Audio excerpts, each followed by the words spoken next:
Back my channel believe in therapy. So आज के इस वीडियो में हम जो लेके आए नया टॉपिक है जिसमें आज हम पढ़ने वाले हैं एंकोलॉजिंग स्पॉन्डाइलिसिस के बारे में। सो एंकोलॉजिंग स्पॉन्डाइलिसिस बेसिकली होता क्या है, एक टाइप की एक क्रोनिक डिजीज़ होती है, प्रोग्रेसिव डिजीज़ होती है, जिसमें हमारे जो जॉइंट होते हैं, सैक्रोइलियक जॉइंट होते हैं, वहाँ पे स्टिफनेस हो जाती है। तो स्पेशली जो होता है हमारा सैक्रोइलियक स्पाइन जो जॉइंट होता है वो इसमें इन्वॉल्व होता है। और उसके बाद हमारे जैसे कि हिप जॉइंट हो गया, नी जॉइंट हो गया, मैनिब्रियम स्टर्नली जॉइंट हो गया, और भी अदर जो बिग जो हमारे लार्जर जॉइंट होते हैं वो इसमें इन्वॉल्व हो जाते हैं। बहुत कम रेयरली देखने को मिलता है कि हमारे स्मॉल जॉइंट इसमें इन्वॉल्व हुए हों। तो ये जो मेनली हमें देखने को मिलता है कि एक इसकी जो ईटियोलॉजी है वो अभी तक अननोन है। ईटियोलॉजी हाँ पता नहीं है किस कॉज से होती है, बट एक जेनेटिक फैक्टर होता है HLA-B27 करके। तो ये जेनेटिक फैक्टर भी इसके लिए थोड़ा सा डोमिनेंट होता है कि स्पॉन्डिलाइसिस कराने के लिए। बट हमारे पास जो केसेस आते हैं उसमें ये होता है कि 1% से भी कम लोग ऐसे होते हैं जिसमें ये जेनेटिक फैक्टर प्रेजेंट हो, पर 85% से भी ज़्यादा ऐसे लोग होते हैं जिसमें ये फैक्टर प्रेजेंट नहीं होता है, फिर भी उन्हें एंकोलाइजिंग स्पॉन्डिलाइसिस होता है। तो एंकोलाइजिंग स्पॉन्डिलाइसिस को आप पहचानेंगे कैसे कि इसमें स्टिफनेस हुई है, क्या कौन सी जॉइंट पे। तो हम कुछ पर्सन से बोलेंगे मूवमेंट करने को, मूवमेंट नहीं कर पाएगा, लिमिटेड मूवमेंट हो जाएंगे, तो इससे हमें पता चल जाएगा कि स्टिफनेस हुई है। और इसमें जो मेन हमें कॉमनली देखने को मिलता है वो मेल होते हैं, वो इससे अफेक्टेड होते हैं एंड लेस देन फीमेल।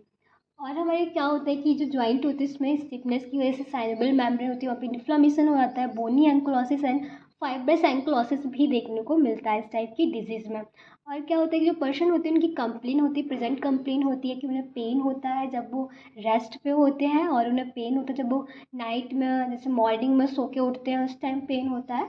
लेकिन जब वो वॉक कर रहे होते हैं, वर्क कर रहे होते हैं, तो उन्हें बहुत अच्छा फील होता है, बेटर फील होता है। तो इस टाइप की कंडीशन जो होती है वो हमारी एंकोलाइजिंग स्पॉन्डिलाइसिस होती है। तो फर्स्ट पॉइंट है हमारा ankylosing spondylitis is a chronic disease characterized by progressive inflammatory stiffening of the joint. तो इसमें क्या है कि क्रोनिक डिजीज है, progressive inflammatory stiffening of the joint, joint की स्टिफनेस हो जाती है। कौन से जॉइंट की होती है? स्पेशली सैक्रोइलियक जॉइंट की। नेक्स्ट इसकी ईटियोपैथोलॉजी देखते हैं। जो ईटियोपैथोलॉजी है एग्जैक्टली अभी तक हमें नहीं पता है, नॉट नॉन। एंड एक जेनेटिक फैक्टर होता है HLA-B27। So HLA-B27 is less than 1% in general population. एक 1% से भी कम लोगों में ये हमें देखने को मिलता है, but it is present is more than 85% of patient ankylosing spondylitis. But 85% से भी लोग ज़्यादा होते हैं जिनमें ये प्रेजेंट होता है। तो उसके बाद हम देखते हैं इसकी पैथोलॉजी ये होता कैसे है। तो फर्स्टली हमारा क्या होता है कि सैक्रोइलियक जॉइंट ऐसा ही जॉइंट इन्वॉल्व होता है। उसके बाद हमें देखने को मिलता है हिप जॉइंट हो गया, नी जॉइंट हो गया, मैनिब्रियम स्टर्नल जॉइंट हो गया, ये इन्वॉल्व हो जाते हैं। तो इसमें क्या है कि जब भी ये जॉइंट पे जब जो स्टिफनेस होती है तो उसमें इनिशियली हमारी साइनोवाइटिस देखने को मिलता है, मीन्स हमारी साइनोवियल मेम्ब्रेन होती है उसमें इन्फ्लेमेशन हो जाता है। उसके बाद हमारा जो कॉर्टिलेज होता है वो डिस्ट्रक्ट हो जाता है और हमारी बोन होती है वो इरोजन हो जाती है। एंड उसके बाद हमें जो कंडीशंस देखने को मिलते हैं, जब कॉर्टिलेज डिस्ट्रक्ट हो जाता है तो फाइब्रोसिस फॉर्मेशन हो जाता है। Fibrosis ultimately lead to fibrous ankylosis and lead to bony ankylosis. जो फाइब्रस फॉर्म हुआ है मीन्स हमारे जॉइंट होते हैं, फाइब्रस एंकोलाइसिस में लिमिटेड मूवमेंट हो जाता है, जॉइंट का जो स्पेस होता है धीरे धीरे कम होने लगता है और लिमिटेड मूवमेंट हो जाता है। बोनी एंकोलाइसिस में हमारे जॉइंट का स्पेस बहुत ज़्यादा रिड्यूस हो जाता है, तो कोई भी मूवमेंट नहीं हो पाता है। नेक्स्ट इज ऑसिफिकेशंस होने लगता है हमारे anterior longitudinal ligament and other ligament जो स्पाइन पे होते हैं उनमें ऑसिफिकेशन हमें देखने को मिलता है। वो ऑसिफिकेशन जो होते हैं वो क्रिएट करते हैं स्टिफनेस को। आफ्टर बोनी फ्यूजन अकर पेन में बी सबसाइड लीविंग दी स्पाइन परमानेंटली स्टिफ। जब बोनी फ्यूजन हो जाता है मीन्स हमारा स्पेस होता है, बोन का स्पेस होता है वो रिड्यूस हो जाता है, तो उसके बाद क्या होता है पेन होता है वो सबसाइड हो जाता है। मीन्स एक एक वे में चलता रहता है, ये थोड़ा सा कम होता जाता है।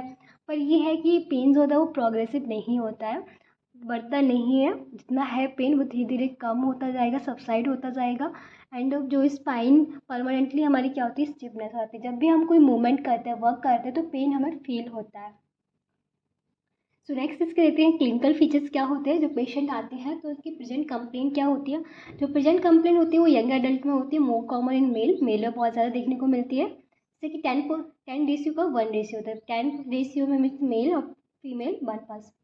Only classical presentation and unusual presentation, दो टाइप के प्रेजेंटेशन होते हैं, एक अनयूजुअल प्रेजेंटेशन हो गया, एक हमारा क्लासिक प्रेजेंटेशन हो। तो क्लासिक प्रेजेंटेशन में क्या होता है, जो पर्सन होती है उनकी क्या मतलब क्लासिकल जो हमारी कंप्लेन है वो क्या है, कि पेशेंट जो होता है वो हमें बताता है कि हमें क्या फील होता है, किस टाइप का पेन फील होता है। तो जो पर्सन होते हैं वो 15 to 30 ईयर्स के होते हैं, एडल्ट पर्सन होते हैं, उनमें ये कंडीशंस देखने को मिलती है। तो प्रेजेंटिंग उनकी कंप्लेन क्या होती है कि उन्हें पेन होता है, बहुत बर्स्ट पेन होता है, वो भी स्टिफनेस हो जाती है लोअर बैक में। और उनका कंप्लेन होता है कि जब वो मॉर्निंग में उठते हैं, नाइट में सोते हैं, उस टाइम उन्हें बहुत ज़्यादा पेन होता है, सीवियर पेन होता है। एंड जब वो वॉक करते हैं, कोई भी वर्क करते हैं, फिजिकल एक्टिविटी करते हैं, तो उस टाइम उन्हें पेन फील नहीं होता है। तो ये उनकी प्रेजेंटिंग कंप्लेन होती है। So presenting with gradual onset of pain stiffening of lower back, onset pain होता है, स्टिफ हो जाती है हमारी lower back. And initially the stiffness notice after a period of rest, जो इनिशियली हमने नोटिस किया स्टिफनेस कब होती है, जब हम रेस्ट के बाद रेस्ट कर लेते हैं, उसके बाद हमें बहुत ज़्यादा स्टिफनेस होती है, पेन होता है। Pain tend to be worst at night और अर्ली मॉर्निंग, जो पेन होता है वो बढ़ जाता है नाइट में और अर्ली मॉर्निंग में हमें देखने को मिलता है। नेक्स्ट हमारा जो पॉइंट है, he get better only after he walk, ये वो बेटर होता है, बेटर फील करता है जब वो वॉकिंग करता है उसके बाद। एंड देयर में भी पेन इन हील में पेन होता है, पेविक सिम्फाइस में पेन हो सकता है, मैनिब्रियम स्टेरनी में पेन होता है, एंड कॉस्टोइस्टर्नल जॉइंट पे पेन फील होता है। नेक्स्ट उसके बाद की जो लेटर स्टेज होती है उसमें क्या होता है, काइफोटिक डिफॉर्मिटी हो जाती है स्पाइन पे, एंड डिफॉर्मिटी हो जाती है हमारे हिप में। सो नेक्स्ट अनयूजुअल प्रेजेंटेशन क्या होता है, इसमें क्या अनयूजुअली कुछ कंप्लेन होती हैं, जिसमें होता है कि प्रेजेंट में भी occasionally present involvement shoulder, knee and hip. तो ओकेशनली प्रेजेंट होता है कि शोल्डर में, नी में एंड हिप में पेन हो सकता है। And smaller joint rarely involve, small joint बहुत रेयरली होता है। And sometime present bowel disease, bowel and bladder disease sometime present हो सकती है इस चीज़ की वजह से, सैक्रोलियक स्टिफनेस की वजह से। एंड ऑन एग्जामिनेशन हम करेंगे तो क्या देखेंगे कि ये पेशेंट होता है, it is found the patient walk with stiff back, patient को हम देखते हैं तो उसमें पाते हैं कि जो पेशेंट होता है वो वॉक करता है एक स्ट्रेट और स्टिप बैक के साथ। और हमें क्या क्या क्लिनिकल फीचर्स देखने को मिलते हैं, जैसे कि हमारे जो स्पाइन है वो स्टिफ हो जाती है। टेस्ट करते हैं डिटेक्टिंग सैक्रोइलियक इन्वॉल्वमेंट, हम टेस्ट चेक करते हैं, डिटेक्ट करते हैं कि ऐसा ही जॉइंट में क्या इन्वॉल्वमेंट है। एंड टेंडरनेस हमें देखने को मिलती है पोस्टीरियर सुपीरियर इलियक स्पाइन पे एंड ग्लूटल रीजन पे बहुत ज़्यादा टेंडरनेस हो जाती है।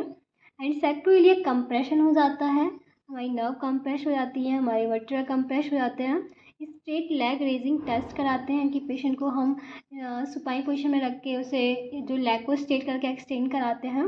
And next is pump handle test कराते हैं, पंप हैंडल टेस्ट होता है जो पर्सन को हम कराते हैं, एक हम फ्लैग टेस्ट कराते हैं पर्सन को, और एक हम गैंस्टेल टेस्ट कराते हैं, गैंसलैंड टेस्ट कराते हैं। तो ये टेस्ट कराते हैं हम पर्सन की एक्टिविटी को पता करने के लिए और जॉइंट की जो स्टिफनेस है उसे पता करने के लिए। Test for cervical spine, test हम सर्वाइकल स्पाइन का कराते हैं, और टेस्ट कराते हैं हम थॉरेसिक स्पाइन का भी, और फ्लैग टेस्ट। तो हम आपको टेस्ट जो है वो डिटेल में समझाते हैं क्या होता है।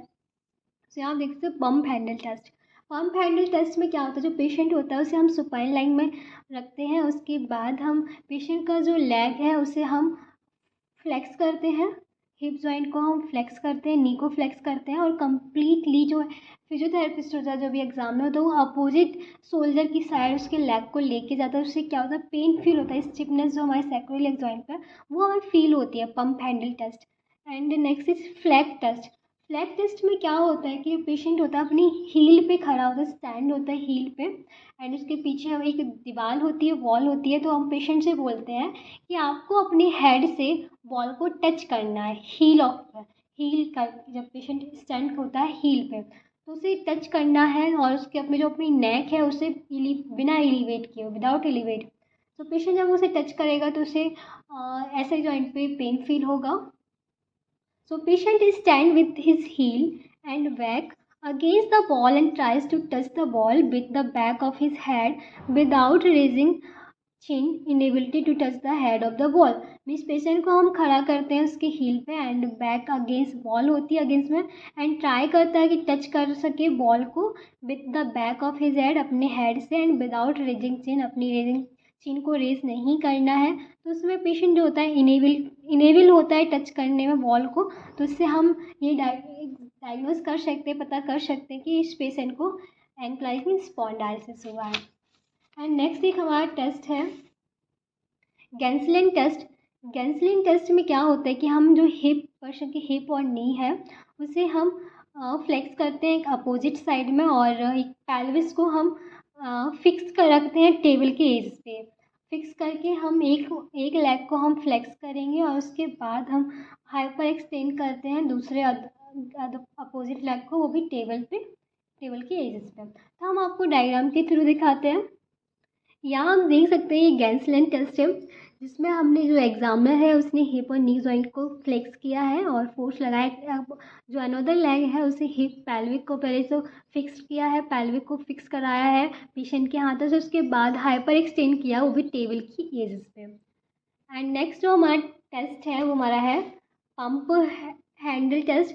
पंप हैंडल टेस्ट में क्या है, जो एग्जामिनर है उसने हिप और नी जॉइंट को फ्लेक्स किया, उसके बाद अपोजिट शोल्डर से लेके गया। तो वहाँ पे क्या होता है कि हमारे सैक्रोइलियक जॉइंट है वहाँ पे पेन फील होता है, इससे हम पता कर सकते हैं, डिटेक्ट कर सकते हैं। तो ये हमारे 3 टेस्ट ऐसे होते हैं जिससे हम एंक्लाइजिंग स्पॉन्डाइलिसिस का पता करते हैं। फर्स्ट हो गया हमारा गैंसलाइन टेस्ट, एंड सेकंड हो गया pump handle test, and third हो गया हमारा फ्लैश टेस्ट। उसके बाद कुछ एक्स्ट्रा आर्टिकुलर मैनिफेस्टेशन होता है। तो उसमें क्या होता है कि हमारा कुछ जैसे कि eye vision, ocular, cardiovascular, neurological and pulmonary and systematic involvement होता है। तो ऑक्यूलर में क्या होता है कि 25% पेशेंट जो होते हैं एंक्लाइजिंग स्पॉन्डाइलिसिस के, तो उनमें हमें देखने को मिलता है उसमें एक जो हमारी आयराइटिस का अटैक देखने को मिलता है। आयराइटिस हो जाता है, इन्फ्लामेशन हो जाता है उनकी आयरिश पे। तो इस टाइप की हमें एक हिस्ट्री पता चलती है जिन लोगों को एंक्लाइजिंग स्पॉन्डाइलिसिस हुआ होता है। कुछ कार्डियोवैस्कुलर के पेशेंट, तो कार्डियोवैस्कुलर पेशेंट में क्या होता है कि जो एंक्लाइजिंग स्पॉन्डाइलिसिस जिन पेशेंट को हुआ है तो वो बहुत मतलब लॉन्ग स्टैंडिंग चला है, बहुत टाइम तक चला है, तो उसमें कार्डियोवैस्कुलर डिजीज़ कुछ डेवलप हो जाती है। मीन्स इसमें कार्डियोमेगैली है, जैसे कि कंडक्शन डिफेक्ट होता है, पेरिकार्डाइटिस हो जाता है। तो यदि जिनके लॉन्ग जो एंक्लाइजिंग स्पॉन्डाइलिसिस है वो लॉन्ग टाइम डिजीज़ होती है तब। एंड एक न्यूरोलॉजिकल कुछ कंडीशंस होती हैं। न्यूरोलॉजिकल कंडीशंस में हमें क्या देखने को मिलता है कि जो पर्सन होते हैं वो स्पॉन्टेनियस डिसलोकेशन और सबलक्शन हो जाता है उनके एटलांटो एक्सियल जॉइंट पे। और जो हमारे सर्वाइकल स्पाइन में एटलांटो एक्सियल जॉइंट होता है वहाँ पे सबलक्शन डिसलोकेशन देखने को मिल सकता है, कोई भी ट्रॉमा, कोई भी इंजरी की वजह से। वो जल्दी फ्रैक्चर होने के चांसेस हो जाते हैं। पल्मोनरी में क्या होता है कुछ कि हमारे जो कॉस्टोवर्टिबल जॉइंट होते हैं वो पेनलेस होते हैं, उनमें रिस्ट्रिक्शन, जब भी हम एक्सर्शन और इंसर्शन करते हैं तो उसमें जो हमारे चेस्ट एक्सपेंसन होता है तो वहाँ पे तो कुछ थोड़े से रीज़न पे, थोड़े से केस पे पेन होता है और ये इन्वॉल्वमेंट हो जाते हैं उस जॉइंट पे। सिस्टमैटिक में क्या होता है जैसे कि ऑस्टियोपोरोसिस हो गया, ये कम कॉमनली डेवलप हो जाता है एंक्लाइजिंग स्पॉन्डाइलिसिस के पर्सन में। उसके बाद हम देखते हैं इन्वेस्टिगेशन, कैसे हम इन्वेस्टिगेट करेंगे एंक्लाइजिंग स्पॉन्डाइलिसिस के पर्सन को। सो फर्स्ट हम सबसे पहले रेडियोलॉजिकल एग्जामिनेशन कराते हैं, जिसमें कि हम एक्सरे कराते हैं। जो एक्सरे कराते हैं हम वो एपी व्यू और लेटरल व्यू कराते हैं, ऑब्लिक व्यू कराते हैं सैक्रल इलियोइक जॉइंट का, जैसे कि x-ray of pelvis, anterior posterior views, dorsal lumbar spine का हम एंटीरियर पोस्टीरियर व्यू भी लेंगे और लेटरल व्यू भी कराएंगे। सैक्रोइलियक जॉइंट का हम ऑब्लिक व्यू कराएंगे। एंड इसमें हमें क्या देखते हैं कि haziness of sacroiliac joint. Haziness क्या होता है कि हमारे जो ऐसा ही जॉइंट होता है वहाँ फॉग या क्लाउडी लाइक स्ट्रक्चर हमें देखने को मिलता है जब हम एक्सरे कराते हैं, उस टाइम हैजीनेस देखने को मिलते हैं। एंड नेक्स्ट इज इरेगुलर सब Condell erosion in SI joint. हमारे सैक्रोइलियक जॉइंट पे कुछ इरोजन देखने को मिलता है, सब कॉन्डल इरोजन जो होता है वो इरेगुलर ही होता है। And sclerosis of SI joint, और एसआई जॉइंट पे स्क्लोसिस भी देखने को मिल सकता है। हम widening of sacroiliac joint, space होता है वाइड हो जाता है। बॉनी एंक्लाइसिस देखने को मिलता है, जॉइंट जो स्पेस है रिड्यूस हो जाता है, कि हम एक्सरे देखेंगे तो इसमें हमारा जो जॉइंट का स्पेस है वो बहुत कम देखने को मिलेगा। कैल्सिफिकेशन हो जाता है एसआई के लिगामेंट में। And loss of lumbar lordosis होता है वो लॉस हो जाता है। एंड ब्रिजिंग ऑस्टियोफाइट देखने को मिलता है। और हमारी कुछ और भी अदर इन्वेस्टिगेशन होती हैं ब्लड से रिलेटेड, जैसे कि है ईएसआर, हीमोग्लोबिन, एचएलए, ईएसआर तो वो बढ़ जाता है, एलिवेट हो जाता है। हीमोग्लोबिन होता है वो कम हो जाता है तो माइल्ड एनीमिया हो जाता है। एंड HLA मीन्स B27 जो होता है प्रेजेंट होता है। उसके बाद कुछ डिफरेंशियल डायग्नोसिस होती है। डिफरेंशियल डायग्नोसिस क्यों कराते हैं कि हम जब इस एंक्लोलाइजिंग स्पॉन्डाइलिसिस में कंफ्यूज होते हैं कि एंक्लोलाइजिंग स्पॉन्डाइलिसिस है या अदर कोई डिजीज है, स्टिफनेस अदर भी डिजीज़ की वजह से हो सकती है, जैसे कि टीबी स्पाइन हो गया, फ्लोरोसिस हो गया। तो इन डिजीज़ की रीजन से भी हमारे जॉइंट पे स्टिफनेस हो जाती है, तो हमें उसे डिफ्रेंशिएट करना है। तो कौन कौन से ऐसे और अदर डिजीज़ होती हैं जिनमें स्टिफनेस हो जाती है? टीबी स्पाइन हो गया, फ्लोरोसिस हो गया, बैक पेन हो गया, डिस्क प्रोलैप्स हो गया, ऑस्टियोआर्थराइटिस हो गया end TB of SI joint. तो इस टाइप की कुछ डिजीजेस होती हैं जिन्हें हमें डिफ्रेंशिएट करना होता है एंक्लोलाइजिंग स्पॉन्डाइलिसिस से। उसके बाद हम देखते हैं इसका ट्रीटमेंट, जो हमारा चीज़ लास्ट होता है कि हमें कैसे ट्रीटमेंट करना है। तो ट्रीटमेंट होता है वो कोई स्पेसिफिक ट्रीटमेंट नहीं होता, नो स्पेसिफिक थेरेपी। एंड जो हमारे ट्रीटमेंट करने का एक एम होता है कि हमें क्या करना है, जो पेन है उसे रिड्यूस करना है, मेंटेन करना, जो डिफॉर्मिटी है उसे करेक्ट करना है और जॉइंट को जो मोबिलिटी है उसे मेंटेन करना है, पेन को कंट्रोल करना है। तो ये हमारा एम होता है, control the pain and maintain joint mobility. तो दो टाइप से हम इसका ट्रीटमेंट करते हैं, conservative treatment and operative treatment. तो कंजर्वेटिव ट्रीटमेंट क्या करते हैं एज ए फिजियोथेरेपिस्ट तो कराते हैं, और मेडिकल ट्रीटमेंट भी होता है। इसमें हम कुछ पेन किलर देते हैं, पेन रिलीफ ड्रग्स देते हैं, जैसे कि हमारा NSAIDs हो गया, non steroidal anti inflammatory disease pain relief के लिए नेप्रोक्सेन हो गया। फिजियोथेरेपी कराते हैं, फिजियोथेरेपी में क्या कराते हैं कि हम प्रॉपर स्प्लिंटेज या प्रॉपर पोजीशन का यूज़ करते हैं, हीट थेरेपी का यूज़ करते हैं, मोबिलाइजेशन का यूज़ करते हैं, एक्सरसाइज कराते हैं। तो और अदर भी हम फिजियोथेरेपी में जो यूज़ कर सकते हैं पेन रिलीफ के लिए और डिफॉर्मिटी को कम करने के लिए हम फिजियोथेरेपी का यूज़ करते हैं। रेडियोथेरेपी में क्या होता है कि हम जो रेडियोथेरेपी का जो रोल होता है कि एक्सरे करा के ही हम कर सकते हैं, और योगा थेरेपी भी होता है इसमें। सो ऑपरेटिव ट्रीटमेंट में क्या है, ऑपरेटिव ट्रीटमेंट में जो ऑपरेटिव ट्रीटमेंट का रोल होता है कि हम डिफॉर्मिटी को करेक्ट करना है स्पाइन से, बाय द स्पाइन ऑस्टियोटॉमी से हम कर सकते हैं, रिप जॉइंट को रिप्लेसमेंट से करते हैं, कोई भी हिप और नी जॉइंट पे जो एंकुलाइजिंग है उस जॉइंट को ही हम रिप्लेसमेंट कर दें, या कोई भी डिफॉर्मिटी है उसे कम कर लें। तो ये हमारा जो आज का टॉपिक था एंकुलाइजिंग स्पॉन्डाइलिसिस कंप्लीट होता है, जिसमें आज की इस वीडियो हमने पढ़ा उसके बारे में, क्या इसकी पैथोलॉजी रही है, क्या क्लिनिकल फीचर्स रहे हैं, कैसे इन्वेस्टिगेशन किया है, एग्जामिनेशन क्या रहा एंड उसके लास्ट हमने ट्रीटमेंट पढ़ा। आई होप आपको वीडियो अच्छा लगा होगा, वीडियो समझ में आया होगा। So thank you so much and like share subscribe. Thank you.